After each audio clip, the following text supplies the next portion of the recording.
मासूमियत भरे पुराने दौर में अलमारियों में अखबारात भी अंग्रेजी के बिछाए जाते थे कि इनमें मुकद्दस किताबों के हवाले नहीं होते। छोटी से छोटी कोताही पर भी कोई ना कोई सुना सुनाया खौफ आड़े आ जाता था।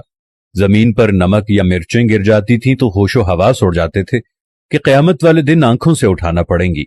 गदागरों को पूरा मोहल्ला जानता था और घरों में उनके लिए खुसूसी तौर पर खुले पैसे रखे जाते थे। मोहल्ले का डॉक्टर एक ही सरिंज से एक दिन में 50 मरीजों को टीके लगाता था, लेकिन मजाल है किसी को कोई इन्फेक्शन हो जाए।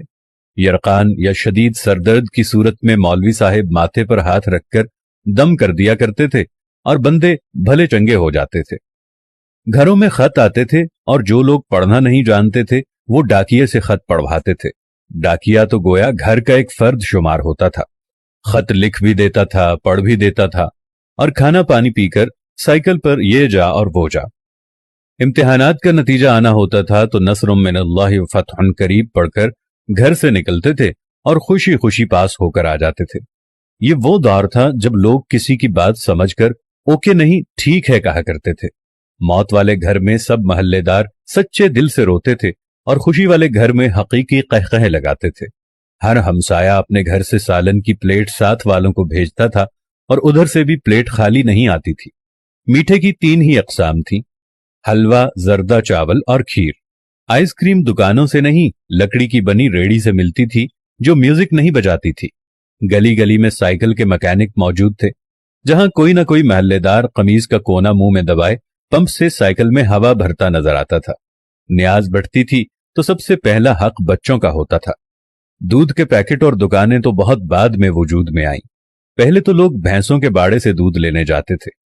गुफ्तगू ही गुफ्तगू थी, बातें ही बातें थीं, वक्त ही वक्त था। गलियों में चारपाइयां बिछी होती थीं। महल्ले के बाबे हुक्का पी रहे होते थे और पुराने बुजुर्गों के वाकयात बयान कर रहे होते थे। जिन घरों में टीवी आ चुका था उन्होंने अपने दरवाजे महल्ले के बच्चों के लिए हमेशा खुले रखे। मट्टी के लेप की हुई छत के नीचे चलता हुआ पंखा सख्त गर्मी में भी ठंडी हवा दिया करता और फ्रिज के बगैर भी मटके और सुराहियों का पानी ठंडा रहता था। फिर अचानक सब कुछ बदल गया। हम कदीम से जदीद हो गए। अब बावर्ची खाना सीढ़ियों के नीचे नहीं होता, खाना बैठकर नहीं पकाया जाता, दस्तरखान शायद ही कोई इस्तेमाल करता हो।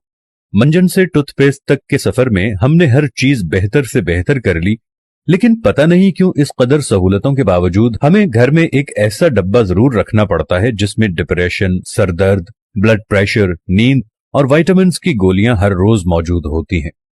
जरा खुद के घर के बारे में ये सारी बातें सोचकर देखें तो आपको सब कुछ यकीनन नजर आएगा जैसा मैंने आपको बताया है। आखिर ऐसा क्यों है? क्यों हम अपने बेसिक किस्म की जिंदगी से हटते चले जा रहे हैं? मैं आज भी आप लोगों से कह रहा हूं, आप साथ वालों के दुख दर्द बांटना शुरू कर दो। आप गरीबों के दुख में दर्द बांटना शुरू कर दो। आप साथ वालों के साथ प्यार मोहब्बत रखना शुरू कर दो। थोड़ी सी माजी की जिंदगी को दोबारा अपनाना शुरू कर दो। मट्टी के बर्तन में खाना खाना शुरू कर दो। दुनिया जहां की नेमतों से दूर हट जाओ। ओवन और फ्रिज को इस्तेमाल करना छोड़ दो। प्रेशर कुकर को इस्तेमाल करना छोड़ दो। अपनी जिंदगी को सादगी की तरफ ले जाओ तो आपके घरों में रखा हुआ ये दवाइयों का डब्बा भी पहले की तरह यहां से गायब हो जाएगा। खुदावंद से दुआ है कि देखने वालों को सेहत कामिला और आजिला अता फरमाए। आमीन सुम्मा आमीन या रब्बल आलमीन।